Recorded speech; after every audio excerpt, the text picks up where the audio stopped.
ব্যর্থ অগ্নিমিত্রা পল। অগ্নিমিত্রার বিরুদ্ধে অভিযোগ তৃণমূল কাউন্সিলরের। কথা বলবো, দীপক প্রতিনিধি রয়েছেন আমাদের সঙ্গে। দীপক, বিধায়ক তহবিলের একটা নির্দিষ্ট টাকা থাকে, সেই টাকা খরচে ব্যর্থ অগ্নিমিত্রা, অভিযোগ আনছে তৃণমূল কাউন্সিলর। একদমই এমনই তথ্য কিন্তু সামনে এসেছে কি বিধায়ক তহবিলের টাকা খরচ করতে ব্যর্থ বিধায়ক, আসানসোল দক্ষিণের বিধায়ক অগ্নিমিত্রা পাল।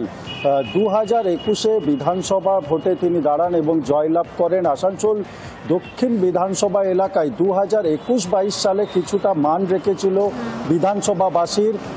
যেই টাকা বরাদ্দ করা হয়েছিল সেই টাকা খরচ করতে পেরেছিলেন কিন্তু যখন তার পরের বছর সেই খরচের অঙ্ক একেবারে অর্ধেকের কমে নেমে আসে এবং গত 2 বছরের তালিকা দেখি, এক চলতি বছর এবং 23-24 সালে 1 টাকাও বিধায়ক তহবিল থেকে খরচ করতে পারেনি বিধায়ক অগ্নিমিত্রা পাল।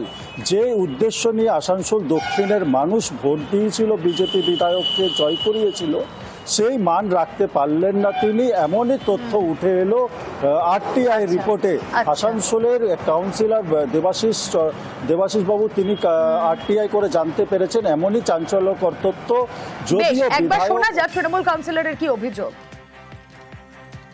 ডিসেম্বর মাসে আরটিআই করি এবং জানুয়ারিতে আমি উত্তর পেয়ে যাই। তো তাতে দেখা যাচ্ছে উনি এখন পর্যন্ত যে ফান্ড ডিসবার্সমেন্ট করেছেন, মানে টোটাল অ্যাপ্লিকেশন করেছেন, সেটা হচ্ছে 88 লাখ এবং বিগত 2 বছর 23-24 এবং 24-25 নীল মানে নীল, জিরো। এবং বিধায়কের কাজ হিসেবে বলবো 100% ফেলিওর। কোনো ইনফ্রাস্ট্রাকচারাল প্রজেক্ট যেটা ওনাদের ইলেকশন ম্যানিফেস্টোতে ছিল আমরা সেরকম দেখতে পেলাম না। এমপ্লয়মেন্ট হাব দেখতে পেলাম না দামোদর নদের ওপর সেতুর করার জন্য ওনার কোনো পদক্ষেপ।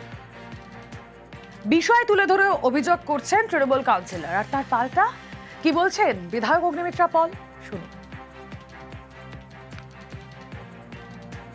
কে কি কথা বলছে, কোন তৃণমূলের নেতা কে কি বলছে সেটার জবাব দেওয়া আমার কাজ নয়। আমি জবাব অবশ্যই দেবো আমার আসানসোল দক্ষিণের মানুষের কাছে।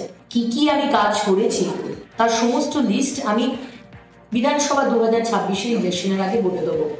এবং শুধু এমএলএ ল্যাডের শুধু টাকা নয়, আমি আমার নিজস্ব ইনিশিয়েটিভে কি কি কাজ করেছি তারও লিস্ট আসানসোল দক্ষিণের মানুষের কাছে দিয়ে দেবো। অগ্নিমিত্রা পাল আসানসোল দক্ষিণের মানুষের পাশে চিরকাল ছিল, আজকেও রয়েছি, আগামী দিনেও থাকবো এবং কাজের লিস্ট অবশ্যই দেব।